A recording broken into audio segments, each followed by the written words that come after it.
Well, according to director Tim Burton, movie making is an expensive form of therapy for him.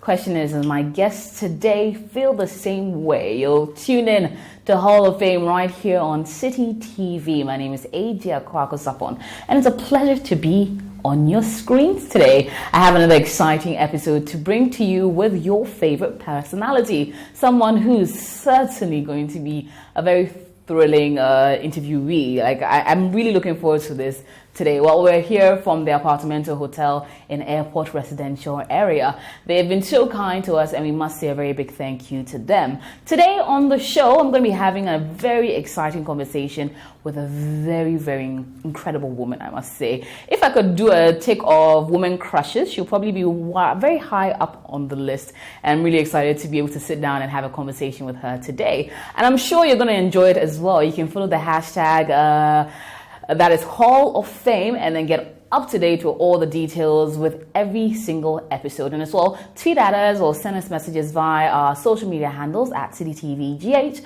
or tweet at me at AJ Sarpong. When we come back, I'll be telling you a whole lot more about my guest.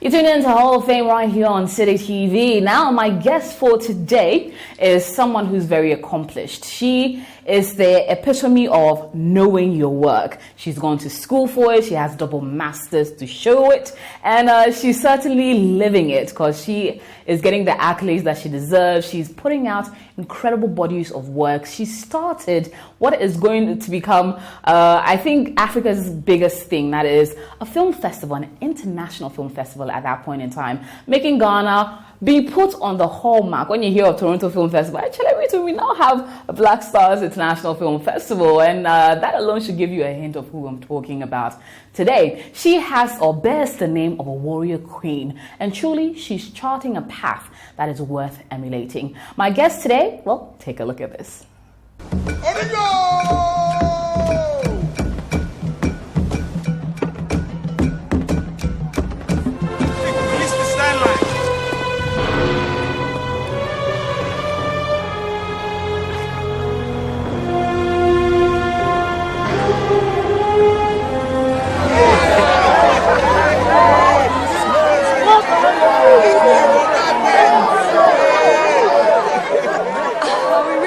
And it's none other than the warrior queen herself in 2019 Ghana, Asante, Juliet Asante. It's a pleasure to have you here, Juliet. It's a pleasure to be here. I just love you. I think you're great. Thank you. Give me a role in your next movie.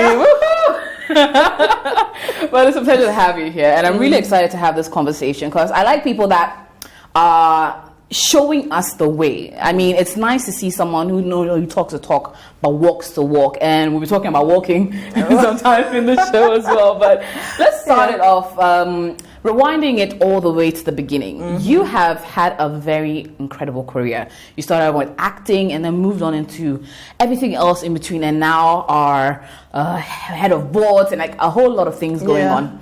But starting off with your career, when did you know that acting, or at least the creative industry, was where you wanted to be? I was very lucky, very, very early. I think around about 14, I knew already. Well, in parts of the world, that's not so amazing. People start very early. But in our part of the world, it is a little... and I actually got my first role when I was 17. So I've been doing this for at least... I think 25 years. So tell me about that very first role, or deciding that the creative industry was what triggered it? Was it a chance encounter with someone? Did you happen to I used get to it in your family? Houston. I used to really? love. Oh my goodness! I used to love her, and I wanted to sing. But then I can't sing to save my life. Fortunate. Oh man. So then I thought, and then as I became more and more exposed to, the entire creative space, I just found my way to where I think I was most gifted to be. And for me, I think I've been lucky with that. And then getting that first role at 17, tell me about that. So it took a while, I must say, but those days, there was the Ghana Film Corporation, which no longer is, unfortunately. I mean, we sold the backbone of an entire sector. And from then, the industry just dovetailed downwards. But before then, if, say, you got up and you wanted to act, there was somewhere that you could go. So, I mean, I spoke with my parents. First, I wanted to do law. And then, something took me in a different direction. But then I spoke to my parents. They said it was great. I could do that. And so I walked straight to Ghana Films. And, after months and months of going through the drill, of come for audition, do this, do that, I got a little role in Inspector Bediako. If you remember that, I don't know if you remember that. So I got Inspector Bediako and I played, and when it showed on TV, then there's a director that I really, really admire and respect. Her name is Veronica Kwashi. And she saw it on TV and she gave me a call and she said, listen, I'm doing a movie, Twin Lovers, and I would love to give you the supporting role. I was pretty much coming off a 15-minute screen time, and then going into a full feature. But then I went with them to Takoradi my first time, and I think I just knocked it off. And then when I came back, Deadly Voyage was auditioning. And, those days, all the stars were auditioning. And I thought, okay, I'll go audition. Let's see what happens. And I was lucky and I got picked for the role. And as they say, the rest is history. But, okay, so Deadly Voyage, which I must talk about. I mean, it was a Hollywood movie. Right. Set with, Ghanaian storyline and all that. Yeah, an HBO movie. An HBO movie. How easy was it? How was it now getting on set with the likes of all these people that you Petui, and all those people, Omar Epps, how? Because you'd be like, was it intimidating in any way? Well, I was young and stupidly brave, maybe, and it's when we grow older that we lose all our risk capacity and become afraid and all of that. But then I really thought I could do it. I went for the audition. It was a bit intimidating, of course, even from the audition stage, because all the stars were auditioning, and obviously it was such a big movie. At that time, it was a $5 million movie, and all of that. But everyone was so friendly. After I went through the initial rocky stage of the politics in the sector, with people trying to take the role from me and all that funny things. People try that? People tried funny things, yeah. Yeah, I remember there's this particular experience. We were supposed to go on a shoot and they gave me a different date intentionally. And I was just off somewhere thinking about my role, and then someone called me and said, hey, they're in Takoradi and they're shooting tomorrow. My goodness. And I was at a Kropong. I just took the first, and when I got there, they had someone ready to get into the role. So if something is for you, in fact, when they came and called me, no one called me, but they informed the international crew that they had called me. So I was just there and something just told me, these people have kept too long. Let me go find out what's going on. So I get there. I'm walking past the door because they had the rooms that they use. I'm walking past and someone is opening the door. Later I realized it was the director. He said, but you said Juliet would get here at 3. It was like 3:01. And when he opened the door, and the person was like, oh, yeah, she's coming. And then when they opened the door, here was I. And you could just see the expression on the person's face just drop. That alone was enough. So you didn't even know that you were supposed to be there at that particular point in time? No. But I got the role. It was meant for me, and I got it. So now let's talk about furthering your education. So that was the plan, to go become the very best version, get as much knowledge as you possibly can. How was the road? Because double masters, quite a lot going on. Tell me about academia and the I mean, the benefits are, I'm sure, large. I mean, we can all see it go on. But tell me about academia. And did you feel that you had lost out on anything, focusing more on building you than still actively being a part of everything else? No, it was a clear choice. I mean, I'm one of those people who, maybe that's why I'm a jack of all trades and a master of none, in a sense. I'm interested in a lot of things. Academia, I would say, comes first and foremost. So even when it comes to film, and you follow my narrative over the years, you find that I'm more into the space of thought leadership and where do we go and what policies and all that. And so I went to Cape Coast University to do business. I did BSec. But I always wanted to be in this sector, in the business sense, because I was very clear very early on that there was no way I could survive in this sector if I didn't make it a business. And having that business inclination and being, I would say friendly towards business, I thought, let me do the business first. And then when I was done, I said, let me turn it into a business. I actually started the business of it whilst I was at the university. And so then I thought, when I was done, I thought, do I go do my master's? But then I really wanted to do film. And I went to NAFTI at that time and I asked if I could, come back. I just got my degree and I thought they would give me credit, and maybe, because Cape Coast was 3 years, and I thought maybe they'll give me credit and say, maybe you can do it for 2 years. Yes. They said, no, you have to do the entire thing. And I started from first year again. And NAFTI was actually 4 years. Whilst Cape Vast was 3 years, NAFTI was 4 years. And I started again and I did all the Afro Stars and the Liberals and did that. And whilst I was in NAFTI, I, was going to New York Film Academy and doing my acting and, and doing that as a diploma course. And then when I was done, obviously, life took over. So I didn't go to do my master's because now I had 2 degrees and no master's. And then at some point I thought, it's time to paddle back and kind of move forward with what I always wanted to do.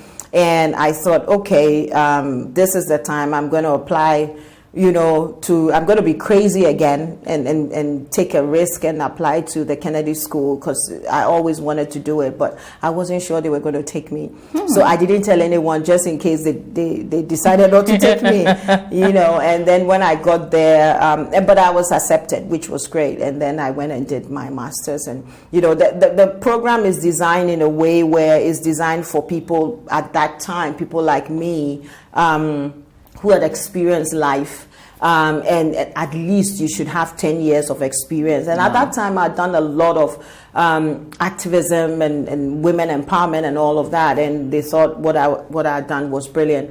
And I did a course that was in 2 parts. So there was the part that there was the Masters in Public Policy, and then there was the Masters in Public Administration, and they kind of compressed it together. So it was a very difficult, compressed, intensive time to get it, but it was all worth it. And worth it certainly was. So we're going to go on a quick break. When we come back, delving even more, this time into the world of directing and the world of activism, and perhaps even checking some of her writing skills. Because yes, she writes for notable publications, including Huffington Post. We'll talk more with Juliet when we get back. This is Hall of Fame.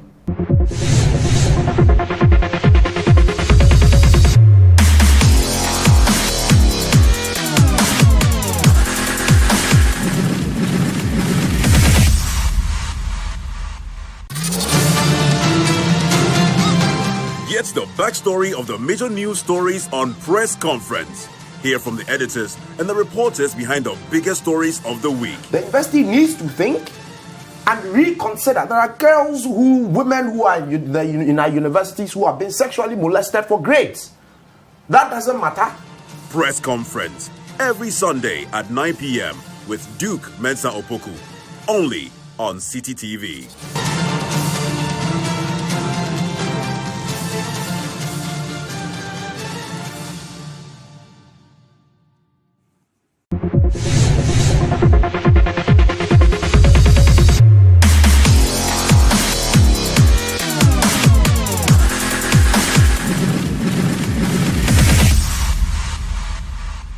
And you're tuning in to Hall of Fame right here on City TV with me, AJ Sarpong. My guest today is the incredible filmmaker, actress, director, and philanthropist as well. You can throw in a bit of an activist, Juliet Asante. She's in her hot seat and getting back into the questioning. So let's talk about moving from actress to now having your own productions and then churning out your own production. So Eagle Productions, I mean, I have heard that it became a staple with TV shows and a whole bunch of others. Tell me how that started. Was it an easy setup or easy, because you're already in the industry, it was sort of like the next progression? Not really. I mean, I actually started it when I was in school, when I was in Kivas. So there was a time when I was actually attending lectures from Accra because I had gotten my first production and I was producing it whilst I was in school. And then immediately after school, I did my first major, production, which was called Life and Style. But not to forget that I went to NAFTI and I did the whole 9 yards. So, so I'm really a director, because if you're talking about training, well, I have a diploma in acting, but I have a degree in directing. So, directing and producing, and then I write as well. So quite a number of the things I do, I also write.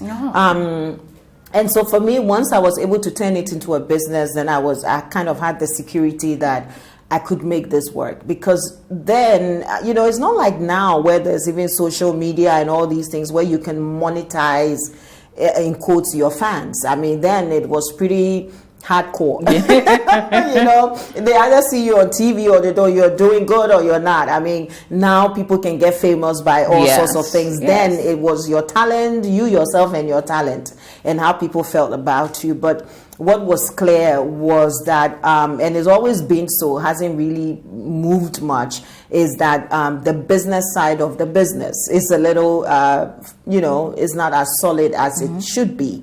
And I wanted to have a lot more say in my own career progression. Then I was starting out, so I can't say that I knew what was the best, but I knew that what was there wasn't what was the best, especially with my experience with Deadly Voyage. And that's one of the things, I'm going to get into this later, but that's one of the things that pains me, that co-productions and productions happening here have gone down, because they really offered a great platform for the locals to learn and gain skill sets that you wouldn't get anywhere else, and to get insights. And I would say that part of the problem that the sector is having now is because of those that lack of opportunity. Because if I want to compete in Hollywood, I mean, how would I know what is the right thing to do, how to even manage a large scale production, a big budget production, when my entire life I've been doing like $20,000 production or $50,000 production? How will I $5 million? $5 million or $10 million or $100 million? We don't even know how to package deals because we are not exposed to those opportunities. And so I would say that that's something I guess we'll talk about later. As someone who has had a role in a movie like Deadly Voyage, which was a Ghanaian story told by the West. What are your views on how are we telling our story enough? Is it that we need a bit more push to be able to tell a Ghanaian story, or are we just complacent and just going for the quickest story that will go? Well, let me start by saying that there was a lot of truth in what he said. But however, unfortunately, the reason why there was a lot of pushback also is that, the problem is multifaceted. And if you don't have a good understanding of what the issues are, and also if in a sense you're part, or you're perceived as being part of governance that is part of the problem. I initially started saying, of course, it was a different government in power, but it is the government that sold Ghana Film Corporation. That started the downward spiral of the sector. So then how does the government that has, quote unquote, destroyed the sector, Kwame Nkrumah built a lab. We were one of the first African countries, if not the first, to have a world-class lab and stage and all of that. And we destroyed it to the extent that we even destroyed our stories. And so now if you even want stories, material about our own journey as a people. You cannot find it in Ghana. We had to go to the UK to try and get it because they saved it. How disgraceful is that? And then you go back to the point of policy, where policy hasn't kept up. And you even juxtapose it to what our neighbors in the sub-region have done, say Nigeria and South Africa, and some of the policies they've passed, when our policy until recently was still set in the 1970s. So you put all of this together, together with the fact that we haven't even promoted our own sector to our own detriment. For instance, if you look at what countries have gotten from film tourism, we are here wanting to promote tourism.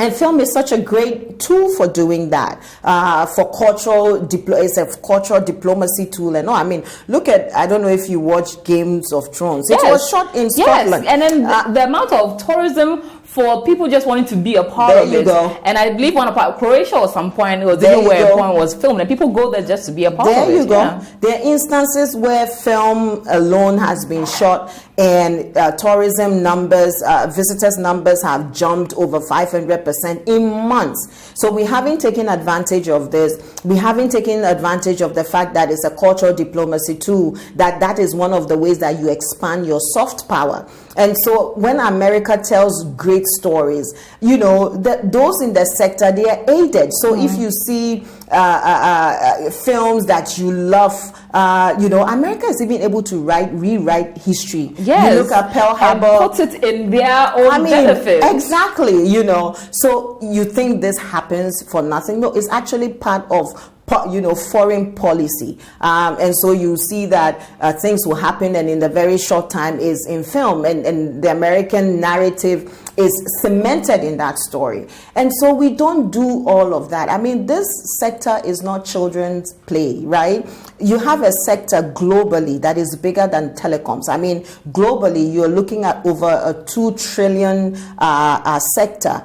Telecoms doesn't get to that, and within that space, we are not even counted. Even in the formal sector of the 2 trillion, we are not counted. But even go to the non-formal sector, where it's over $30 million, we are also still not counted. Wow. So we are playing, when, for me, this is such a low-hanging fruit, especially when you look at the kind of employment it can create. A typical film, my film, which was a small budget film relatively, employed over 200, 300 people within 2 or 3 months. How many businesses can do that? And so you look at all of these things and it's not being done, and then you put the filmmaker up and you say, why are you not doing this when you haven't resourced me?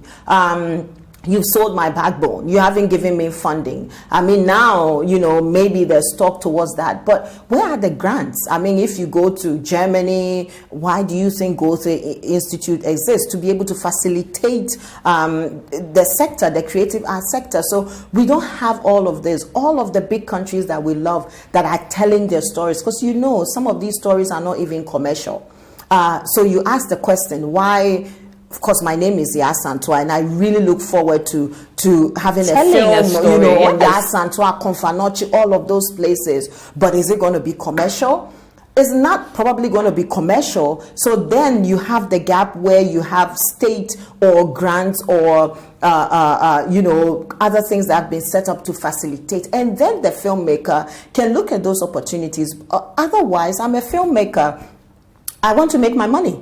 And I want to look at the shortest possible path to making my money. Now, right or wrongly, and I would say wrongly because it's been wrong, it's a wrong decision to not tell your story. But then if I feel that, listen, this is what the world wants to hear, that's what I'm going to churn out. Okay, Black Star International Film Festival. Yes. Now, where did the idea come from? Well, didn't people say, but you're overreaching? I mean, an international film festival in Ghana? Yeah. Didn't you get naysayers at any point in time? I did. I actually was told it won't work. Wow. I was told point blank that it won't work. And for me, if you tell me something won't work, that's actually when I'm determined to prove that it will work. Well, luckily I've been lucky. But yeah, and for me, I think I was also lucky. Mentoring is an important thing. And my mentor is the, vice board chair of the Sundance Film Festival. Wow. So, and then my own film had been to many, many festivals, Berlinale, Sundance itself, Tribeca, all of those places. So I kept going around and seeing all the benefits, the kinds of business that happens, the kind of learning and all that. And I thought, why don't we have a film festival in Ghana? I was traveling everywhere and taking my film everywhere, and there was nowhere for my film back in Ghana. And so I was at the point where I just written another story after, and the thought was, do I, with all the lessons that I've learned, because I had to teach myself distribution. My film was a relatively high budget film by Ghanaian standards. And so making the money back was, and we had investors in that film. And up to now, we haven't finished paying our debt. I mean, it's been incredible. Because I'm telling you, because you see, the thing is, there's so much expense in distributing and marketing your film as well. And so apart from the core money you use to make your film, because there are no distributors, I had to pretty much distribute my own film and go around looking for distribution. I mean, I have 3 distributors. 2 is based in the US. 1 is based in France. How am I going to get them? I didn't even know them. They're based in LA. So it's travel, going here, doing that. It costs a lot of money. And if that is not there, if, for instance, you have distributors and all that, things will be cut short and it will be easier for you. And so after all these lessons, I'm thinking, fine, I could go back and do another film and keep my lessons to myself, but I'm just not built that way. And I felt like, you know what?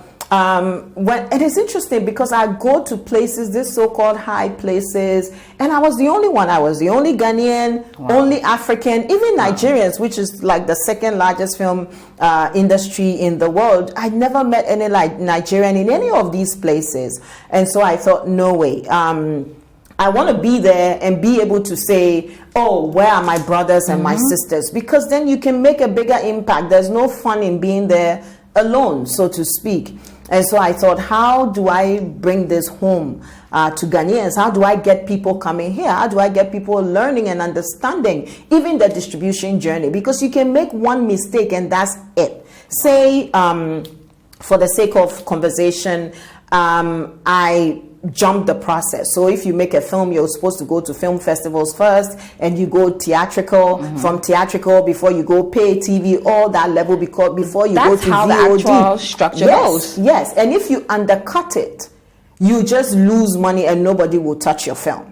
And if you also make a mistake and you go give it to the wrong distributor, or say you give it to a distributor and you say, oh, I'll give you global rights. I remember when I was looking for distribution, there was this distributor who contacted me from Florida. Sounded great. And said, listen, global distribution, and then I started reading about it and started asking questions. I got onto a website and I was like, oh, this distributor in Florida, they said, first of all, never give your film to a distributor who is based in Florida. That was the first advice. And on and on and on, I got distribution in LA, and then they got me on Amazon. Now we're in over 68 countries and all of these things, and we are still making some little money. Now, if you jump this process, you're done. And so a film like mine that cost over $200,000, how am I going to make the money back? And so for me, it was important that I bring that lesson to our people. And so we decided, my team and myself, we decided that, listen, we will stop the film and just focus on a film festival. And so we started the Black Star International Film Festival. It's been tough. And it's been tough because even the local sector not understanding what we've been trying to achieve, there has been a lot of pushback even from the local players. Wow. And instead of people taking advantage of the platform, they're thinking about who is doing it and is this person going to be popular. I don't need it. You have all these foreigners that come to Ghana, talk about Ghana, the businesses that happen here. I mean, when we started in our first year, it was actually the German government, Goethe Institute, that supported us. And so, this is the year of return, for instance.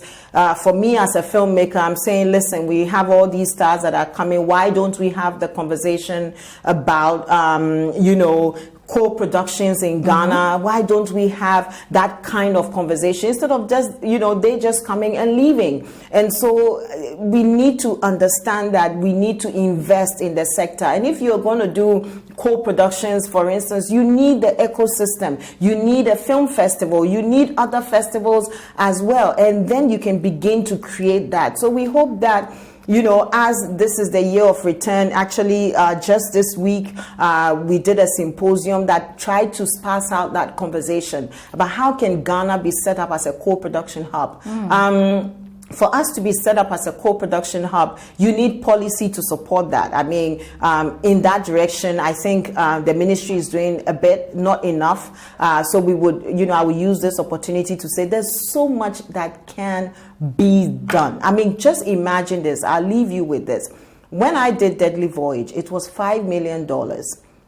Now, let's just keep it there. That's a low budget film by Hollywood standards. But let's just say if we had like 3 or 4 or even 2 of those films happening in Ghana, that is $10 million right there. Going into the system. Foreign direct investment. And this is money, usually when they come, they don't even take the equipment back. Wow. This is money that they come. I bought my first set of pans and set up myself from Deadly Voyage because they paid me in dollars and all their skills transfer and all of these things. And so investing in our local players, especially those who have proven, I mean, we're going into our 4 years.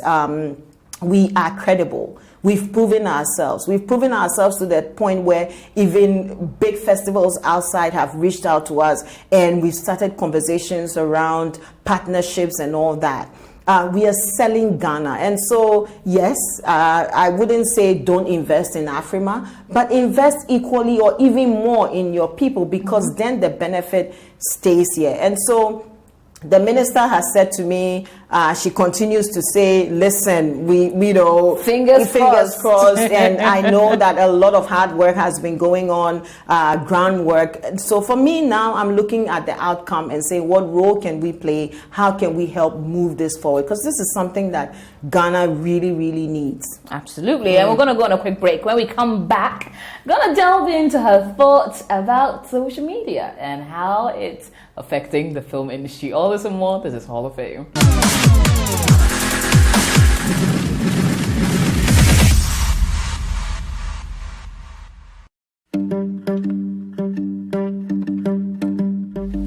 The conversations that help you shape your spiritual journey as a Christian. Find the answers you seek. Catch the 700 Club with Pat Robertson every Sunday morning at 8:30 a.m. on City TV.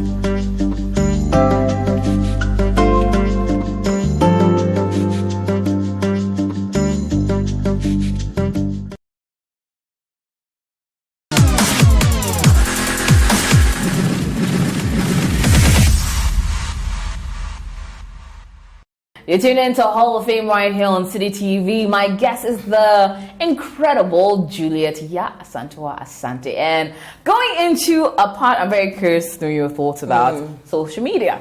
So, as someone who has put in the work, who's gone to the schools, who's built her capacity in order to do the work that you do, looking at how these days there are a lot more people in name or in paper or on social media who are actors and actresses but not really putting in the work. Does it irritate you? Does it annoy you? Do you have an opinion on that? It certainly doesn't irritate me. In some cases, it amuses me at the very, But it has its place. Media has moved so much that social media, there's no going back from social media. Social media is an important marketing tool. I believe in social media. I just feel that people don't realize how far it goes. And also people don't think about sustainability and the longevity of your career. Yes. Because obviously it's good to do something that makes you hot in the moment, but we are looking at 5 years, 10 years down the line. I mean, before I started this, I said I've been doing this for over 25 years and I'm still here. And, you know, it's like a long distance runner. You have to be able to pace yourself as opposed to being a sprinter. And so if you want longevity, you have to be more conscious about your social media activity. And for me, it comes also to the point where I feel sorry for a few people, because I can see that they are kind of destroying their careers moving on and ahead. And I just feel that people should take the time to learn, because beyond a certain point, I mean, your physical appearance is going to last for just so long. You can be, excuse me, this is television, but I use the word, you can be as the people for some time. After a while, people are going to see through. And so if you're using social media, you're brilliant. And there's some people who are so good at it. It's great. Yeah. Just, you know, give yourself some weight to back it up. If you want to take night school, if you want to educate yourself, just do something. And also understand that you need to be able to pace yourself. And if you don't know how, get advice. I mean, it's interesting. I just got someone who is starting a film, and the person reached out to me and said, Juliet, I want you to be my mentor, because I don't know where to go with this, and I want to cast in different countries, because my film I casted in 5 African countries, and this is the first time a filmmaker in Ghana has called me and said, I want you to be my mentor throughout the process. And that is so sad. You know, it's sad because I even reach out to people and I say, if you're going to distribute or whatever, let me know and let me see what I can do. And people don't respond, and they're cutting their noses, you know, to spite their faces. And so I'd say that, listen, Ghana is a market that is really, really small. You can be a big fish in a small pond and be happy, but sooner than later you won't be able to breathe, you know, because you need to be get into the situation where you are a small fish in a big pond. And to be able to make that happen, we need to go beyond our borders. That is when we can begin to make the big budget films. And to do that, we need to come together, work together, support ourselves.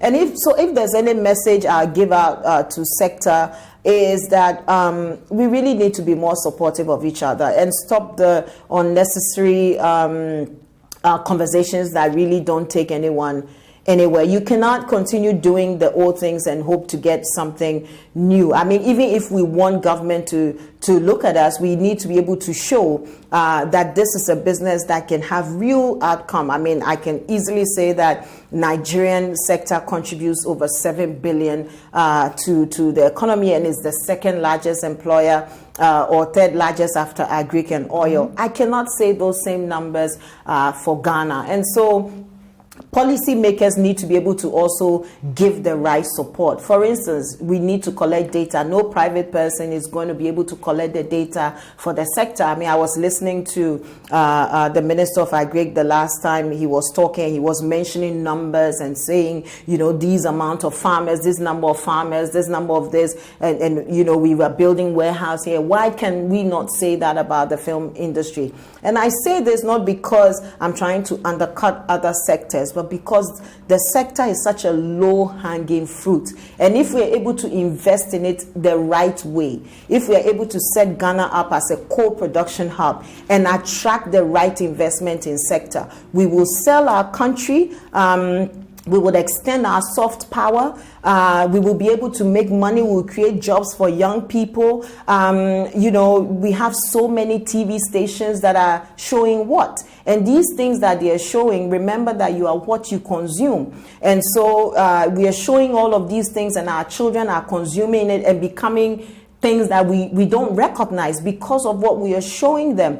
Nigeria has led the way. The Nigeria broadcasting industry, they have the law that passes 70% local content. And so if you pass a law, for instance, that mandates 70% local content, what does that do? It forces the players to work together. By working together, they create more jobs. They create, you know, the businesses grow. And in the end, we can kind of control what we consume. We are a global community, so you can't say that don't show foreign things, but you need to invest in your local sector, because there are people here who can produce that kind of content for our TV stations and radio stations. And why is that not being done? Meanwhile, as you go out and buy that production out there, you're creating jobs for the Mexican when we could be creating jobs for Ghanaians. Speaking of telenovelas, do you think we should mirror what Nigeria has done and be more controlling of what comes in, put in place a 70-30 and bring in or make it less available for more telenovelas to flood our screens?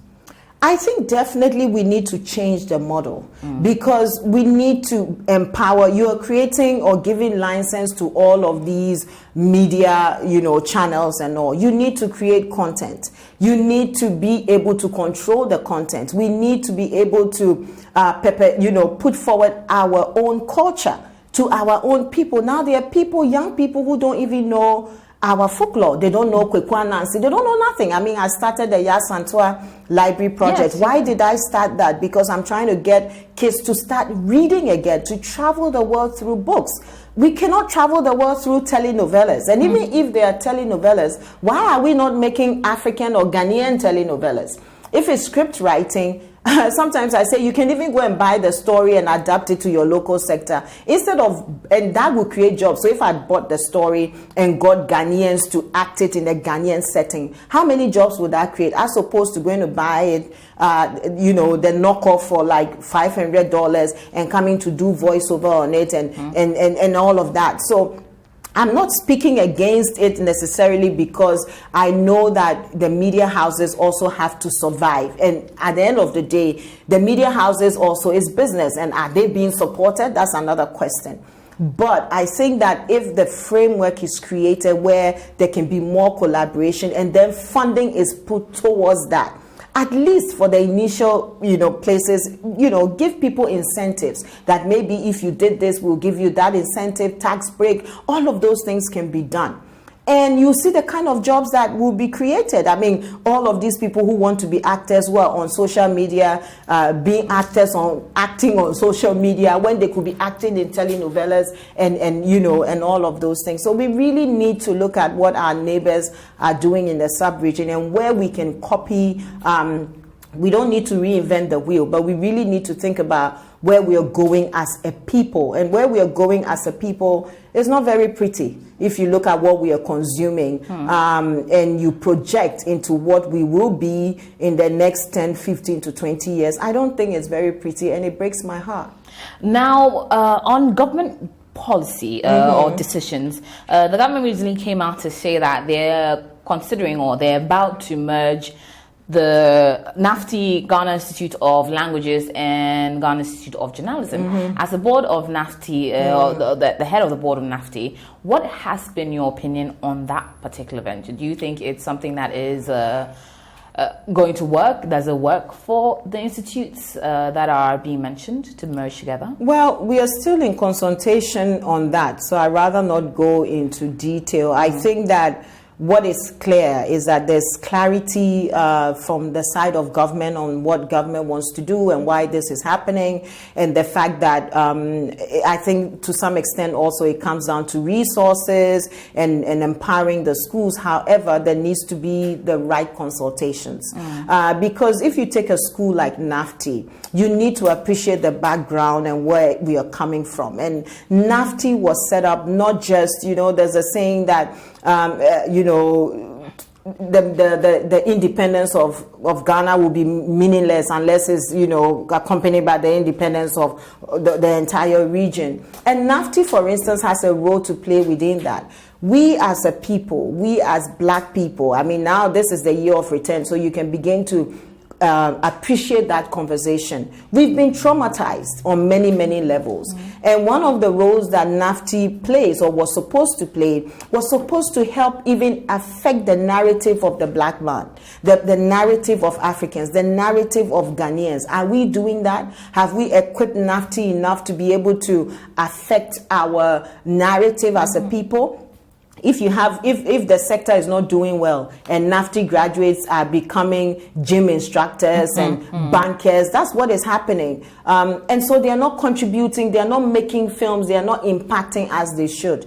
And so really this is a national conversation. So we need to appreciate where the role that NAFTI plays. And so we don't just think that, oh, it's another journalism school. It is not another journalism school. And so the right consultations have to be done. And I think that if that is done and it is situated well, this could be a good thing. However, is based on if it's done well and the consultations are done right, and the independence of the schools are maintained to some level. It's always better to work together than to work independently. So we are not opposed to it. We're just interested in having a little more conversation around where we are going and where we are situated within that conversation as a university. I like the sound of that. Now, you have been someone who's not been shied away from being vocal about what stands out to you. And one thing you have been vocal about is political vigilantism and have embarked on a one-woman demonstration. Right. Tell me about that. When did you decide that this was something you were going to do, and how was it received? Well, I think I'm uniquely, in a way, positioned or qualified to speak about the menace. I use menace, and I would also not refer to them as vigilantes, because if you go into the dictionary, you quickly know what I mean. I refer to the menace as private militia. And my family has experienced war before. I grew up in Liberia. Wow. Actually, my uncle actually fought in the war. There were days when my mom slept, in the graveyard. And I remember that when we hadn't seen my mom for a while, and when she showed up, she was in her 40s and she was completely gray. And for years, she couldn't stand the sound of a door closing. My family was really traumatized. Financially, it took my family to the bottom. And so for me as an individual and as a woman, and understanding the role that women play and the role that women play in the nucleus family and in Ghana, there's no way I am going to sit down and let my home country sink into that kind of environment. And I think that what we are having is some people think this is joke. This is not joke. That's how it starts. And when it starts, when you are in a place, what do we have? 60% unemployment rate for young people. Yeah. Now, when you have such a magnitude or quantum of people who are unemployed, and in a way have nothing to lose, I think that the middle class, I would say this, should be a little more concerned than the kind of concern, the middle class is showing now. Because you think you have a house, you think you have a security, you think you have dogs. Follow me to Liberia, you see what will happen, how quickly someone will scale over your wall and kill your dog and kill you and kill your children and kill your mom in front of you and kill your wife who is pregnant. I don't mean to paint a bad picture, but I think that this is how it begins, and we could easily slide into that. And I would say boldly that any party that doesn't disband that group should not be voted for in the coming elections. 2020 is just how many months away? Let's count it in months. And so we need to tackle this seriously. I really hope, and I'll use this platform to call out, the hashtag is why I walk for Ghana. And anyone can do it. I did it, as a woman, showing the power of one, showing that one person can have your voice heard. Anybody can do it as well. You can get up no matter which part of the country you are in, even if you are in Ho, if you are in the northern region, wherever, you can walk for Ghana, and let us make our voices heard. And tell the politicians that, listen, you are here to serve us, and this is not what we want. In fact, the politicians themselves, they need peace to be able to operate. Absolutely. Sometimes they don't think about it, but if things go wrong and you are a politician, and even if you are perceived to be corrupt, they will come after you first. I remember that in Liberia, I was a very little girl. When I got up, they had caught some politicians that they thought were corrupt, and they had killed them and they hanged them in the market. marketplace. Wow. And people were going by and looking at them and saying, oh, that politician. And they stole from us, and look at them. Little did people know that soon it will reach them as well. So you think that is happening to the next person. The last time someone was killed at the NDC office, maybe you don't have anything to do with politics, but you may be next. And so we need to take this a little more seriously than we're doing. The president, in his recent State of the Nation address, went on to say that it's something that is very dear to his heart, and he's looking to, if not ensure that it's done, then he'll use the legislature to ensure that political vigilante groups are disbanded. Are you were you gladdened when you heard him put out such an assertion?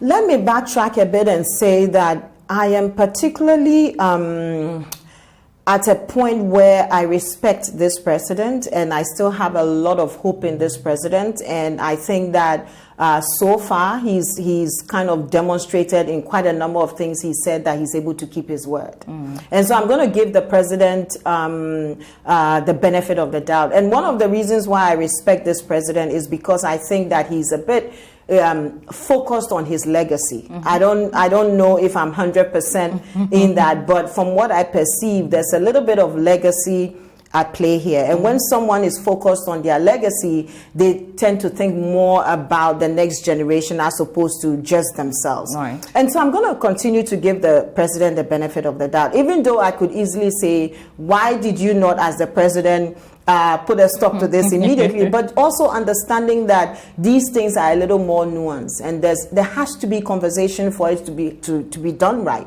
or else people can go underground and resurface. So many things can happen. And so it's only 1 week. I'm giving the president the benefit of the doubt. Since he made the announcement, there have been reactions from here and there. At the end of the day, the people, we are king. So whoever is reacting, and even the president himself, if he doesn't stay by his word, Ghanaians are watching, and Ghanaians will be a judge of that. I have no reason to doubt that the president meant what he said.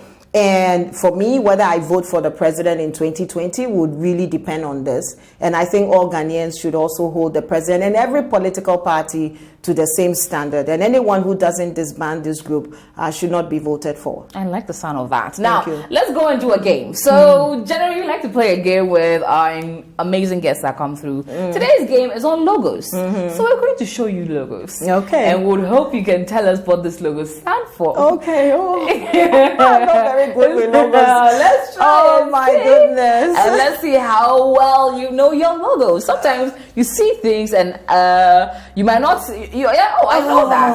But do you know it enough? Let's start with this one. No. I know it. You do? Yes. I know it. It is. It's not guess, is it? No, it's not. It's close. But it's a designer. It is. It's not. I think we're getting there. It's GG. You say it's not guess? It's not guess. But Dolce it's a new. Gabbana.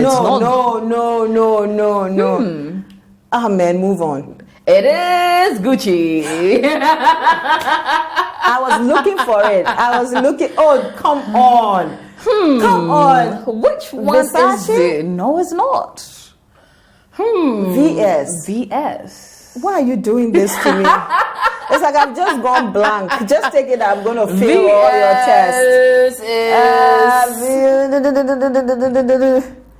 I'm not good with these things. I tell you. Victoria's Secret. I stopped using Victoria's Secret a while ago. That's why. I stopped using it a long time ago. It breaks down quicker than the Snapchat. It is Snapchat. You know, I'm not bad with social media. Google. Not close. No. Mozilla. It is Mozilla. Let's get out of this. Yes, Mozilla Firefox. Beats. It is Beats. Okay, I'm not that bad after Beats by Dre. Yes. Yeah. Okay, so that's about it. You did well. You got 3 out of 5. You did well. I passed. That's all I needed. 3 out of 5. Okay, so now let's talk about 2019. What are the plans? What are is it Black Star International Film Festival? What should we look forward Black to? Star International Film Festival is doing something great.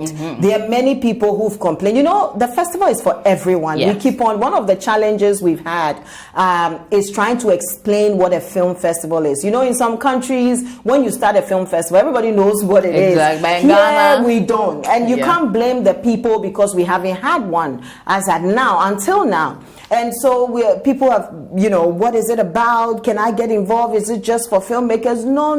It's for everyone. Of course, the films is a major part of what we do. And even then, the filmmakers submit their films and everybody else comes to watch. And so we are going on a new tack. We've started a membership and we're saying that we are making it very cheap. So as opposed to people paying like 200 or 300 in August, we are saying that just pay 20 CDs and come and be a member. Okay. And so for me, that is something really big because it's the first time that any events or a festival is trying that in Africa. Yeah, so, doing a membership and just letting everyone know that they can pay only 20 Ghana cedis. Lovely. Just 20 Ghana cedis. So and then you can have access, and you can have access to all our programming, both our, off-peak and August programming throughout the year. For me, it's great. So I would encourage everyone to go to bsiff.org and register to be a member for only 20 Ghana cedis and attend all our events. But that on the side, one of the things I'm really passionate about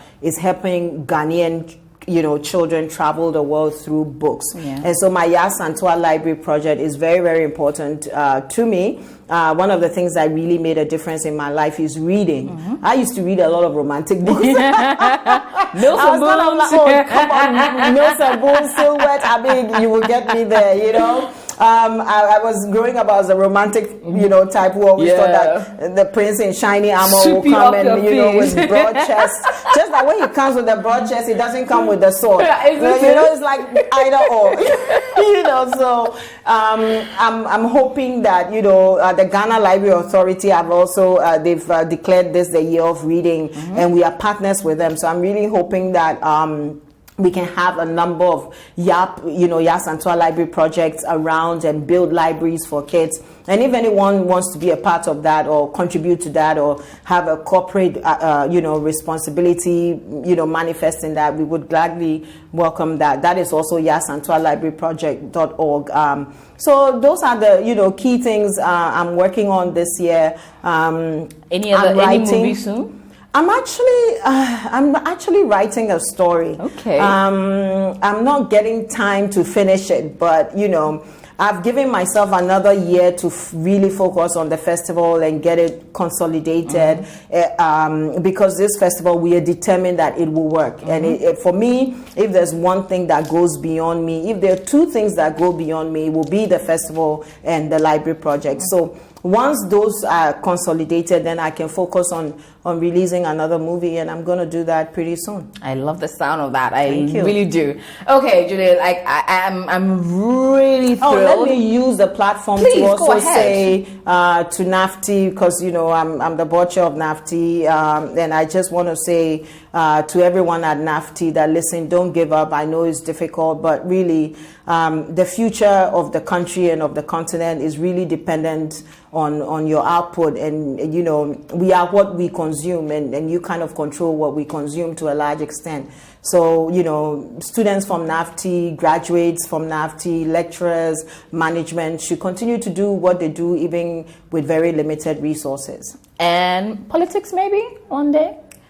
Maybe one day. Maybe one day. I like maybe one day. I would vote maybe for you. One day. You vote for me? You have my vote. when the time is right, maybe one day. I will be your campaign manager. You will be there. I have a campaign manager. I have a finance person. I have a camera person here. He's already I have a sound person here. When you have a team, we are following you. I'm done. We'll go with you. I'm done. Your people will be our people. Well, thank you so much, Juliet, for coming. It's been an amazing conversation, and thank you for tuning in. I hope you had as much fun as I did, and went home with a few nuggets of wisdom from Juliet Asante. It's been great coming your way this week on Hall of Fame. My name is AJ Sarpong. My guest today was the incredible Juliet Asante. I hope you enjoyed it. Keep getting interactive. Tweet at us at AJ Sarpong for myself and at City TV GH on all social media handles to get through to us and send us your thoughts, your suggestions. Who do you want to see on the next show? Send it to us and we'll be sure to bring them right here on the show. Until I come your way again from Apartmental Hotel here in Airport Residential Area. And by the way, they're waiting for you with open arms to give you everything you need in comfort, hospitality, and perhaps even, the chop. Yes, they have everything sorted. So find them at Airport Residential Area Apartmental Hotel. Take care of each other until I come your way again. And of course, keep watching City TV.